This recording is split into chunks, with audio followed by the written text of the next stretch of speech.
respected dignitaries, guest of honors, special guests, awardees, friends, family, and our dear audience. On this beautiful note of Sarve Bhavantu Sukhina, Sarve Santu Niramaya, I welcome you all to begin the celebrations on the session 2 for the 75th birth anniversary of R.S. Gadgil, the revolutionary healthcare legend. On this auspicious occasion of the 75th birth anniversary of my father, and coincidentally also Father's Day, let me take the opportunity and pride in introducing you to the legend of R.S. Gadgil. His magnanimity and live life king size is very well known. Brilliance, excellence, wisdom were words he exemplified. With deep thirst for knowledge of medicine and love for education, he pioneered continuing medical education in the country and empowered various associations like API, IMA, MAP, ICC, CSI, RSSTI, ASI, IOA, TraumaCon, VIROC, and doctors as well. Fostering relationships with love and care, he earned the most precious wealth of friends, colleagues, and extended family, like you all from all over the world. He always had a special place in his heart for the medical fraternity, the medical practitioners, who showered him with the immense love and respect, and he was held in high esteem amongst three generations of doctors. His 4 decades of long journey in healthcare started right from penicillin with towering success at companies like US Vitamins, Alchem, and Aristo. He became the revolutionary marketing guru of the Indian pharmaceutical industry. What the leader he was, he mentored, trained, taught many, and nurtured his teams by training, teaching science and MBA students for years. He wanted his students, his followers, to develop themselves, rise, and succeed. Having enormous passion for branding and profound knowledge of science and marketing, he created several top brands like Monosef, Flexon, Glycomet, EcoSprint, Gemcal, Nicocin, Ondem, Doxy1. The list is really endless. 20th and 21st June, we are celebrating his 75th birth anniversary, and he continues to be our guiding star even after more than 7 years of his loss. The deep pain of his loss, yet memories full of happiness, drive us every moment towards his deep purpose of reducing disease burden and achieving the health and happiness. True Wealth actually provides integrative health and personalized nutrition advice to control, prevent, and reverse lifestyle autoimmune diseases as well as infectious diseases to help reach the ultimate goal of holistic health and happiness. With, of course, our integrative health and nutrition clinics in several therapy areas with our internationally trained and experienced healthcare experts, and our integrated website, which helps us with online consult and spreading education and awareness as well. With that, of course, last but not the least, Energia, a division of RSG Nutrition and Healthcare, is developing responsible evidence-based nutrition formulations. Only is what I would say, targeting specific indications. That's what we have been doing, taking his vision forward. R.S. Gadgil always wanted to start the RSG Wisdom Forum. Humility, integrity, stewardship, discipline, courage, passion, perseverance, lot, of course, as the pillars. But the aim was to collect, decipher, and propagate the wisdom and excellence of legendary medical practitioners, leaders, and teachers from around the globe. He did that when he was living. He did that. He did great academic conferences and programs, and the idea was to enable the forthcoming generations to gain the in-depth expertise and experience to further excel and provide exclusive service to mankind in reducing disease burden and taking the wisdom and excellence legacy forward. I'm sure all the panelists present here truly believe in this and are doing that in their great way, and which is what we are trying to capture through this awards program today. A small clip of the earlier videos, earlier awards that were given.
That's Dr. Shailesh Shrikhande. And uh, one more note, we are very happy that Dr.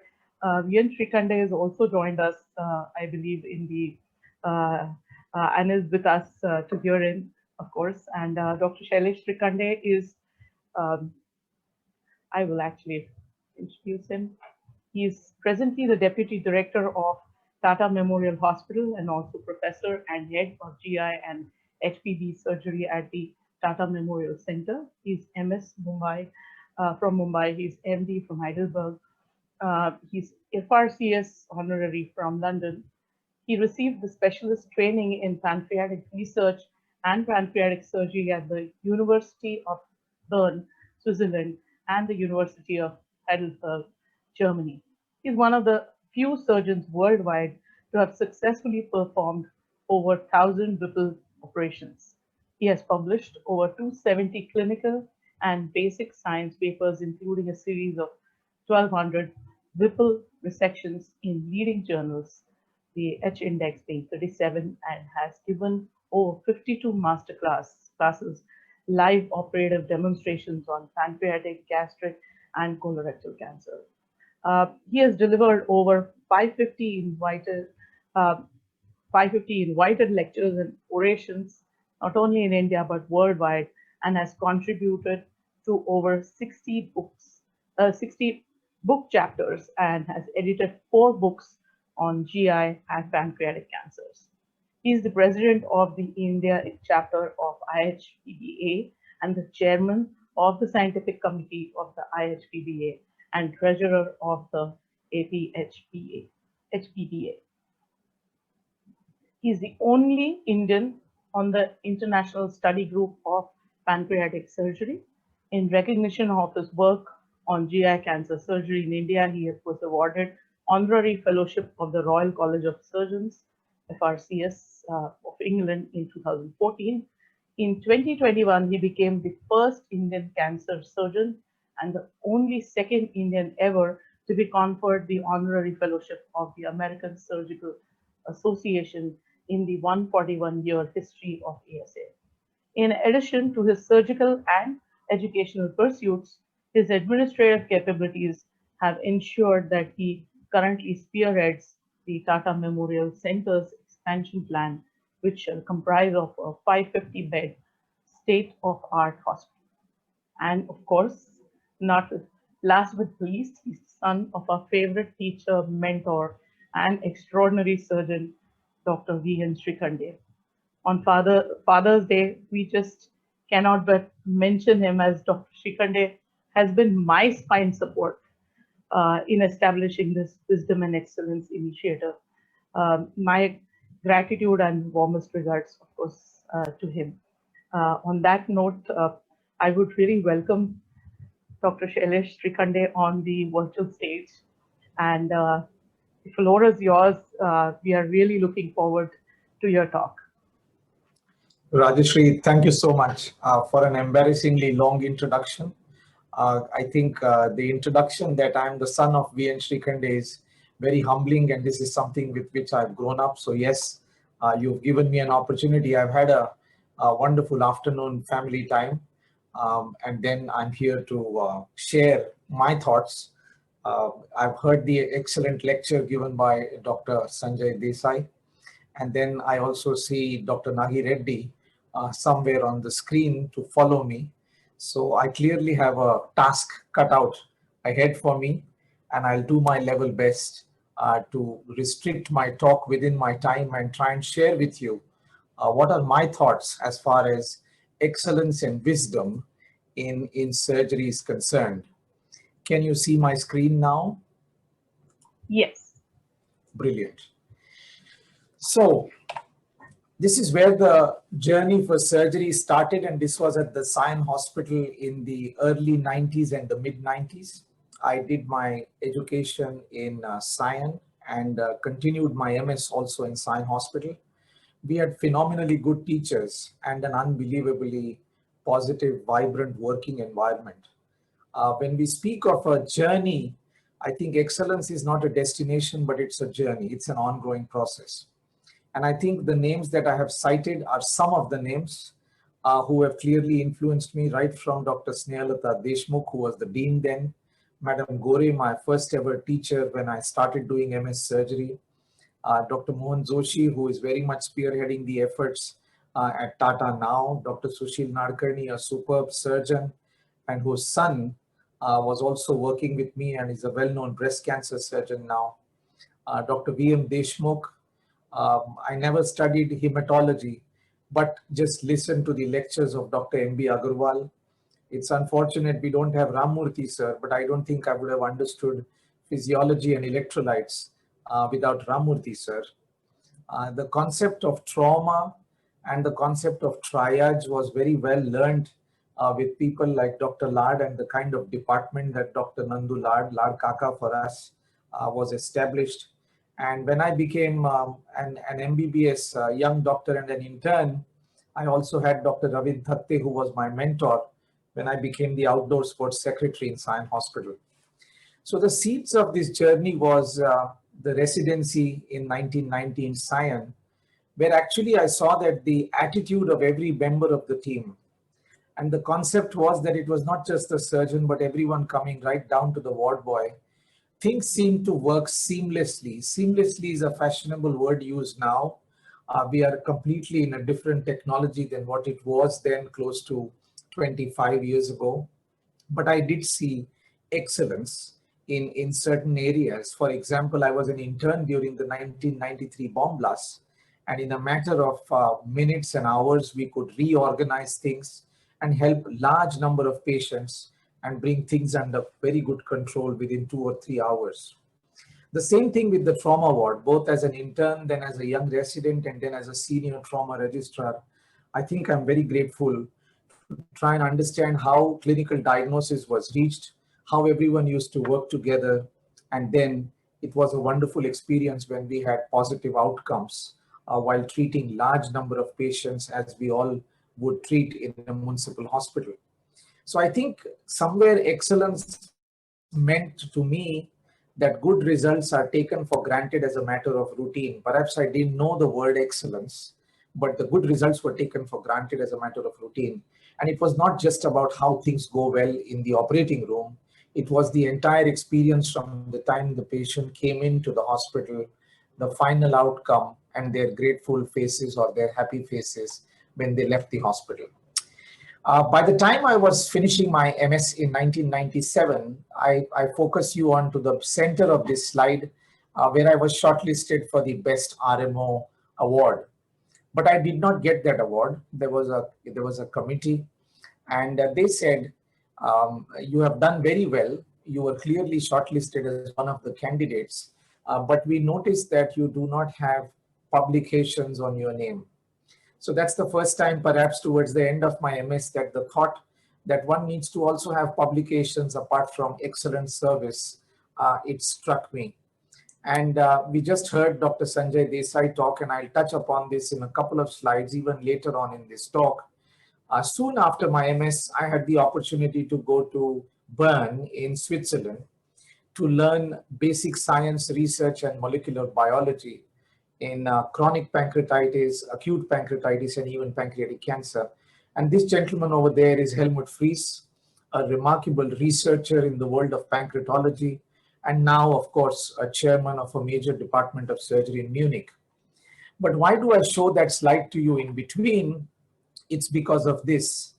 The 2 years in Bern, I think they clearly taught me and gave me the idea, the ability to ask questions and try and develop the capability to try and answer questions.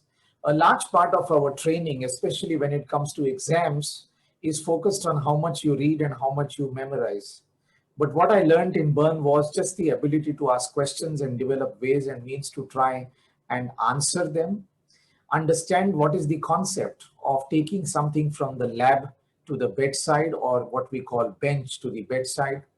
And that's when I was fortunate to also learn the art of trying to learn the art of publishing papers and trying to understand what is the real reason that we want to publish papers.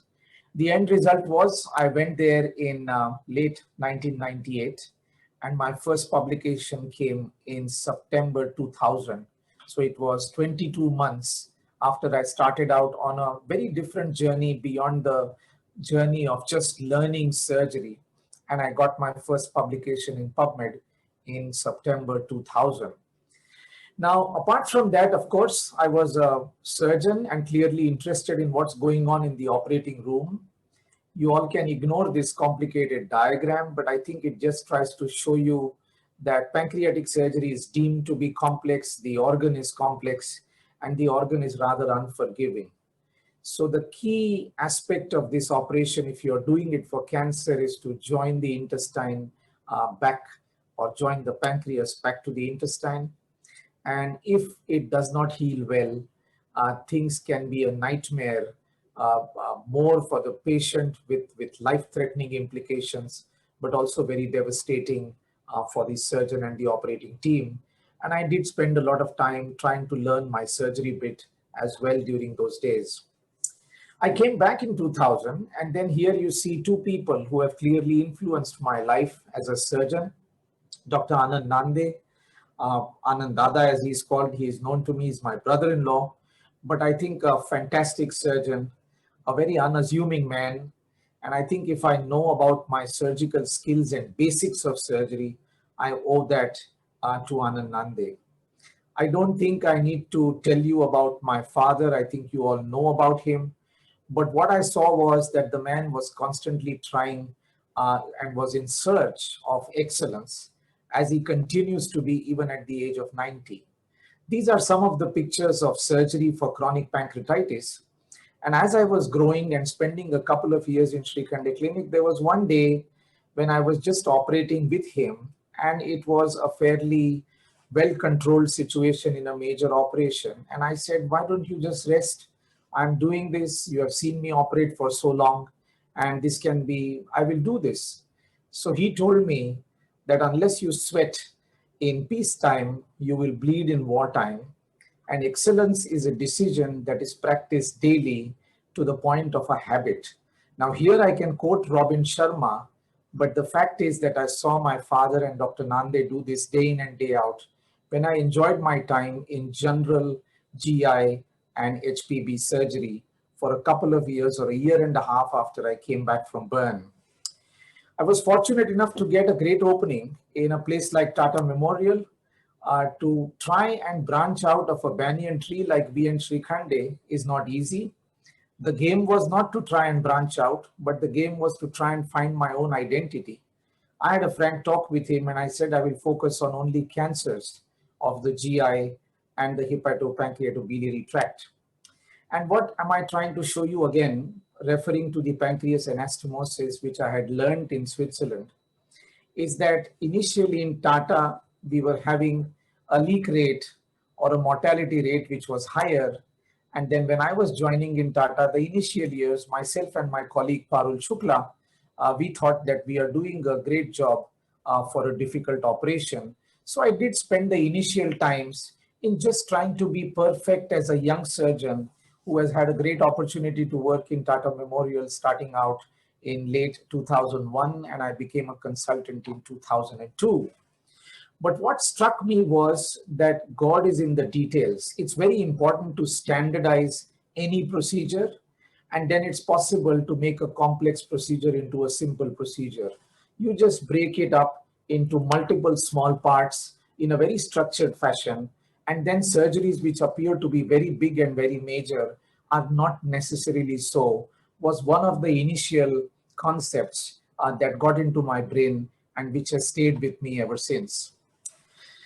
Around that time, I was flying to Cairo for a release of a book, and there were a number of Indian surgeons on the flight. Dr. Mohan Joshi himself, Dr. Tenton Udwadia sir was on the flight. And for some queer reason, I got an upgrade without asking for one, from a business class to a first class. And the gentleman sitting next to me was Leander Pace, and we got talking. He was headed to Dubai, and I was headed by the Emirates flight to Cairo. And a few days later, he sends me this message. And he says, "Hi, Doc, it takes 20 years of hard work to become an overnight star.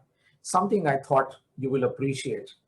What I'm trying to tell you is that working hard is something which is to be appreciated and looked upon as a privilege and an opportunity. And then I was also lucky that someone gifted me a book on Malcolm Gladwell. And there is a fair bit of truth in the fact that however talented or good you may be, it's very important to be consistent and practice what you are doing at.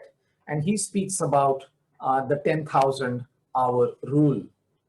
But beyond all the hard work and perseverance, I think we also need to see whether whatever you are doing, do you really love doing that? I think you need to have passion, because without passion, you will struggle. Now, when we speak of passion, my first passion has been cricket.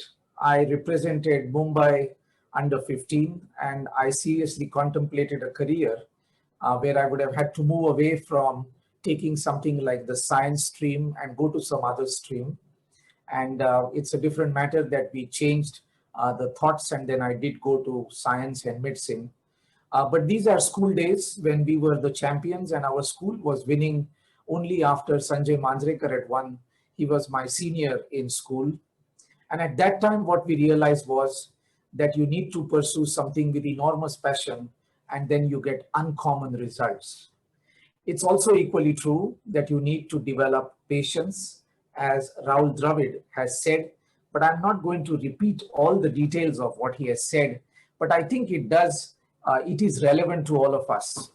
That he speaks about the Chinese bamboo seed, and when you plant it in the ground, it takes a lot of time. In fact, for the first 5 years, you see that it's absolutely dormant and nothing is happening. And then in a matter of 6 weeks, it grows to something as high as 90 feet. So for a lot of people, they will say that it grew 90 feet in 6 weeks. But the fact is that it's actually taken a lot of years to develop a solid foundation, and it's actually taken 5 years and 6 weeks. And that's something which is patience, very important when you want to play the long game and the big game. The passion for cricket completely went out. I became a doctor, I became a surgeon, I became a pancreatic surgeon, and I dived into surgery, which we do in high volumes today. But you know, something which is passion, you rediscover it again. And in 2016, at a very wrong age of 45 plus, I went back to cricket. The satisfaction was you not only play with your colleagues, but you also get along well with the employees of the hospital. We could fly some of our employees who've never sat in an aeroplane in their life. I organized their passports, the funding, everything. And the hospital was supportive to us. And we've been to UK, we've been to South Africa. But I think the most important thing has been the kind of teamwork. And this kind of teamwork is also important when you are looking at your own development and excellence in your chosen profession. Moving on, the initial years were focused on standardization, doing a steady job, perhaps having a selection bias. In this picture, you see that a vein has been involved by a pancreatic head cancer. And these are instruments gifted to me by my mentors in Germany, which I still use to date. And then we are able to remove tumors which were previously considered to be unresectable or inoperable. So again, what I state here is what I've heard from my father. The first case will always be the difficult one. The 10th case will somewhat get easier. And by the time you negotiate 100 and more, things start becoming better. But these kinds of complex operations, sometime around 2009, a good 6 or 7 years after I returned to India, we started doing them in increasing number and increasing complexity. And I think it was already due to the background of standardization, passion, patience, hard work, commitment, and realizing that you don't do it alone. It's always developing and working with a team with all its pluses and minuses. At this point in time, I also would like to introduce 2 or 3 more concepts which have clearly helped me and which is part of my wisdom in the 50 years that I have been walking in this profession.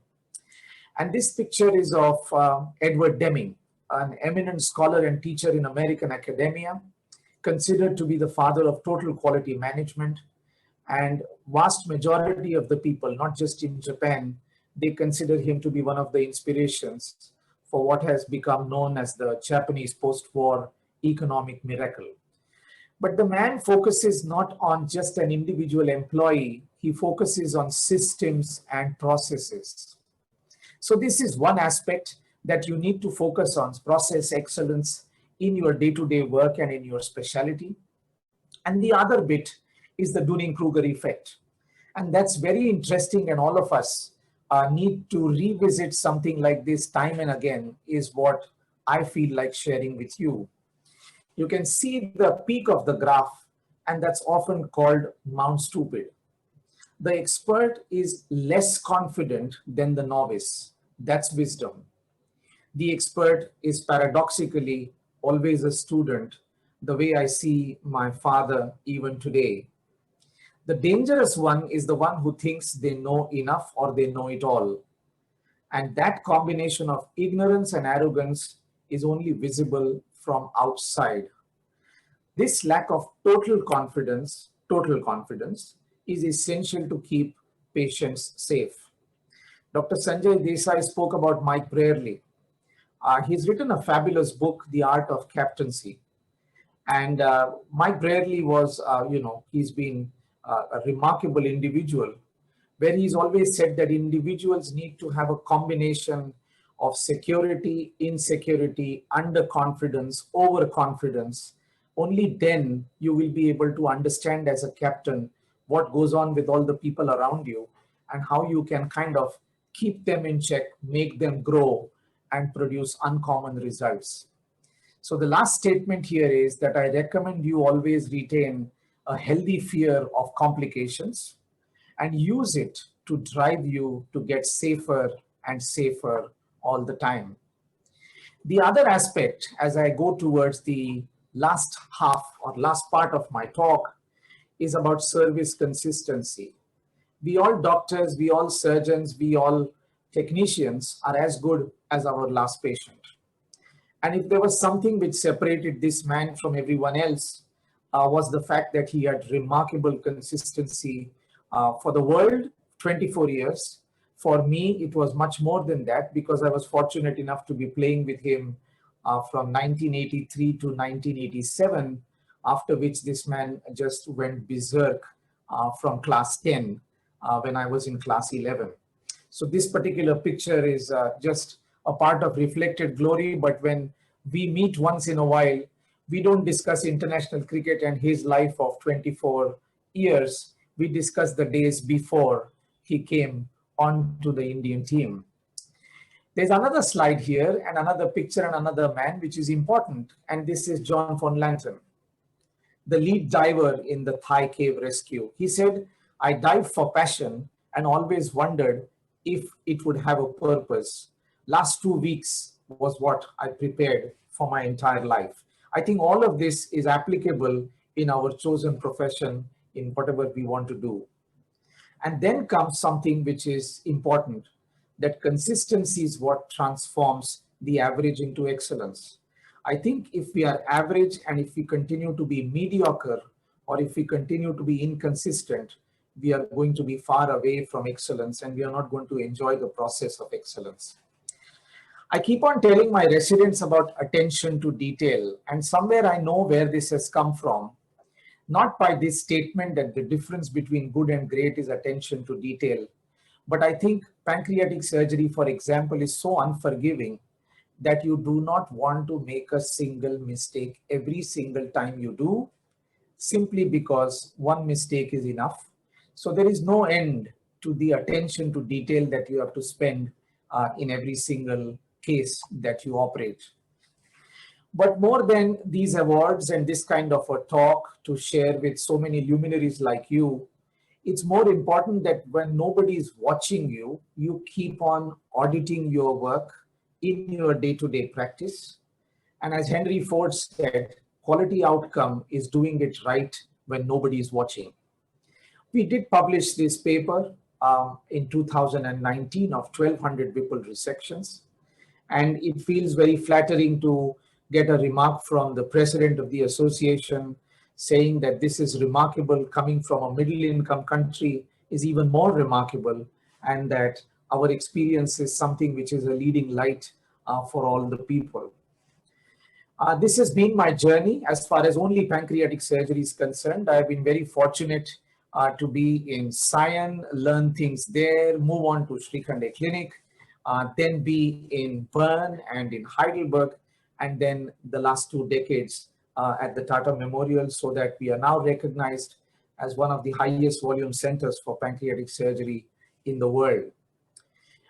Dr. Desai spoke about, and Mathur sir also spoke about the fact that we need to document.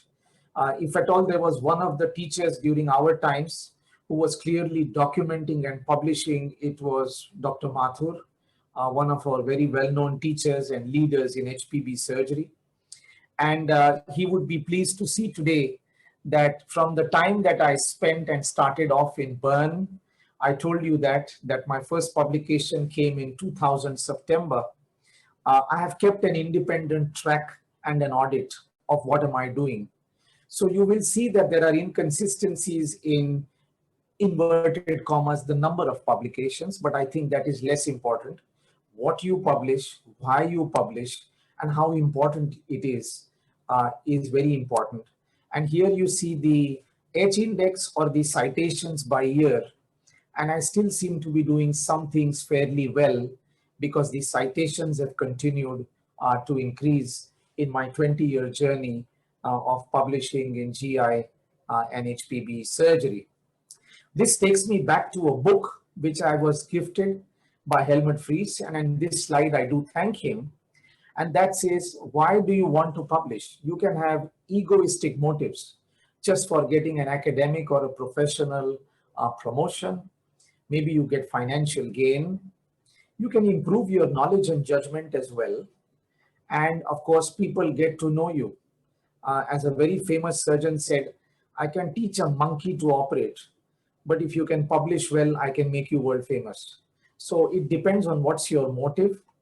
But you can also have altruistic motives, as Dr. Mathur mentioned, that you generate, you ask questions, and then you get some answers and you try to disseminate knowledge. Or it's simply for the fame and fun and the pleasure of finding things out. I read all this a long time ago, but suddenly time flies and 2 decades have gone by at the Tata Memorial. And perhaps now I realize that yes, I'm experiencing a journey of moving towards excellence. It's taken me a long time, but it's more of a process rather than a destination.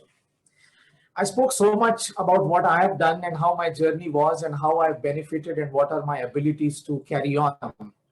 But perhaps I also start to realize that the real satisfaction lies in transferring knowledge and expertise. This is Marcus Buchler, a father figure to me. He taught me a lot in Heidelberg and continues to mentor me. But today I get these kinds of messages from all over the country.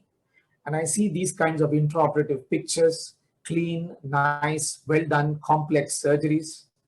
And then when I've actually looked at data, I can be very confident that I have about 35 people who are trained to do complex pancreatic surgery in different corners of the country, not just in tier 1, but tier 2 and tier 3 cities. I think this is extremely gratifying.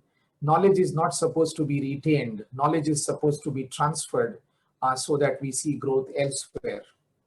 Last 2 or 3 slides before I close.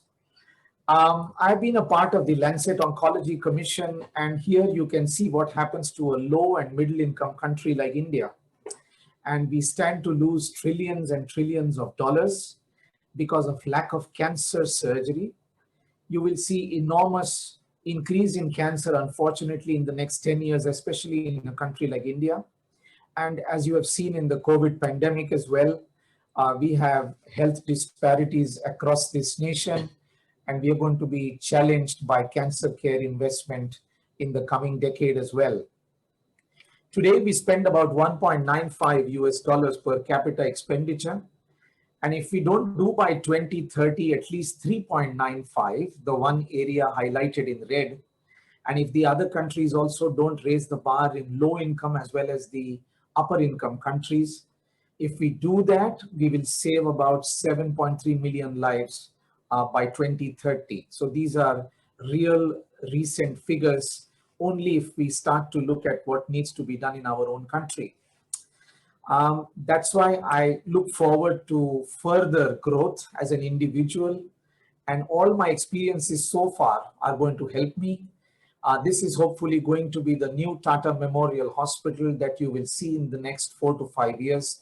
We hope to start construction later this year, for which we have floated a big tender. And this would be a 500-bedded state-of-the-art hospital, which would be treating 60% of patients subsidized. We are a Department of Atomic Energy institution, and 60% patients are getting world-class care despite all the challenges of volumes and crowding, etc. We are moving on a massive scale to try and develop not just in Mumbai, but in Kharghar. You will hear something more tomorrow as well, and in Varanasi, in Punjab, in Visakhapatnam. So we are trying our bit to try and see how we can improve cancer care, not just in my career, but for the next 40 to 60 years. And here I come close to the end of my talk, and I think it's important that we learn from history because that will keep us humble. I spoke so much and you introduced me about more than 1,000 ripples, etc. It's very important to know that someone attempted this even before antibiotics and published about this in Annals of Surgery in 1934 for doing 3 operations of this. That was by Alan O. Whipple. Of course, the first Whipple was actually done by an orthopedic surgeon, and that was Cordvilla in Imola, who then became famous for calcaneal bone fixation and bone traction. But he did the first Whipple in 1898 in Imola in Italy. As I look forward to building this new hospital and developing teams across the country and our own team in Tata, I think you realize that there is so much to learn and you know so little. And who is saying this? This gentleman who needs no introduction. So I think if we want to really stay grounded and experience real growth, it's good to know that you need to have more knowledge. And the more knowledge you have, lesser is going to be your ego. And that's something which is going to help us. It's also very gratifying that despite this pandemic, we have continued our services in Tata Memorial. And this is also a part of our commitment to cancer care and service excellence, that we haven't stopped our services even once since the pandemic began last year. Last but not the least, all this that I presented to you is not me alone. It's of course a great institution where I have now amazingly spent close to 20 years now. And this is what I believe in, that talent wins matches, but teams always win championships. With that, I will end. Thank you so much for this honor, for having me. And I look forward to the rest of the program as well. Thank you once again. Well, just as we said, the talk was spellbound after Dr. Desai spoke. This is something which we completely feel like applauding at the age that you have achieved so much. And we wish you the very best for many, many, many, many more milestones. And I'm too small to say anything, so I would really want Dr. S.K. Mathur sir to be on the screen to actually present you this RSG Wisdom and Excellence Award, Dr. Shailesh V. Shrikhande. And would we also be able to get Dr. V.N. Shrikhande? Would he be able to start his video? Can we add him to the... I don't know. He's somewhere else. I'm somewhere else, but I don't know. I see his name, but I don't know whether he's available on the video. Oh. Okay. So we're hoping that he is listening into us, and that itself is great pride for us. Can we at least add him to the screen, even though his video isn't on? This is actually quite special to us. The award is, of course, Wisdom and Excellence, but to have him on the screen, I'm sure it is also special for Dr. Mathur equally. But, But Dr. Mathur, would you want to say a few words while you present the award? Yeah, sure. I thought when Yes. Dr. Shrikhande also joined. Anyway, Yeah. say that what congratulations, Shailesh. Thank you, sir. Okay, I think I'm sorry to interrupt. I'm sorry to interrupt. Sir's here. I think just give us a minute till we add him to the screen. Sure. Wait. I can see him. Sir's right here. Go ahead, Dr. Mathur, and after you, we'll have Sir speak. Yeah. So Shailesh, congratulations for not only this award, but I know this is addition to many awards I can see on the wall in the background of your room. I call Shailesh the flying Milkha Singh of pancreatic surgery and IHPBA academic field. And the reason is, he, if I am right, he's the youngest deputy director of Tata Memorial Hospital. He is the youngest president of IHPBA India. He has been the youngest chair of the scientific committee of International HPV Association. If I'm not forgetting anything else, Shailesh, you can remind me, but I know that. That's why I'm going to call him Flying Milkha Singh of HPV surgery of India. Thank you. What he has achieved, what he aspired for, is definitely exemplary for the people who are going to follow him. I can't call them a young generation because he himself belongs to a young generation. Okay, so I won't use that word, the young generation, to follow you, because you are still 10 years more, and perhaps by that time, if the life expectancy goes up, you will remain younger even by the time you reach my age. Okay, so there are a lot of people who have to take the example from you in the field of academic surgery. And also what I learned today is your other aspect, that is the sports. Now, having myself played badminton at the college and at the state level, I know that sports brings a kind of discipline. And that also pushes you towards being excellent. So definitely, I'm proud of you, proud of your achievements in all the fields, and all the best for the future. Thank you. Thank you so much, sir. Well, the being young and your life expectancy, the role model is right there. His father at 90, he is with his Bluetooth on, listening in and watching it. And just because I pursued to request him to do this, because this is really special, and Sir has actually been my mentor in this Wisdom and Excellence Awards journey. He has supported me. He's been there to do valedictories. In the morning, we were remembering him. We thought we were going to miss him, but he made sure he's there. I don't know if someone can help Sir unmute. Sir, can you unmute yourself and say a few words? We also have Dr. D.N. Reddy, Sir, on the screen with us here. I will try to tell him. I'll try to tell him. Okay, great. Well, would Dr. T. Nageshwar Reddy, sir, want to say anything? A couple of words before we actually move on with your award. No, I think Shailesh has, of course, presented a fantastic journey that he's had. I've always been a great admirer of Shailesh because he's one of the few surgeons who combines excellence with wisdom and research quality. I think very few surgeons have the quality of research thinking that he has, and I think this is something very important.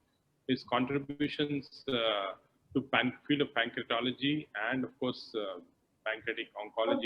You can see that this makes India, I think, all of us proud to be Indians because of his contributions. And I actually know that how he's valued so much in the international field of pancreatology. So I think it's fantastic to have somebody like Shailesh. It's great pleasure to hear him too.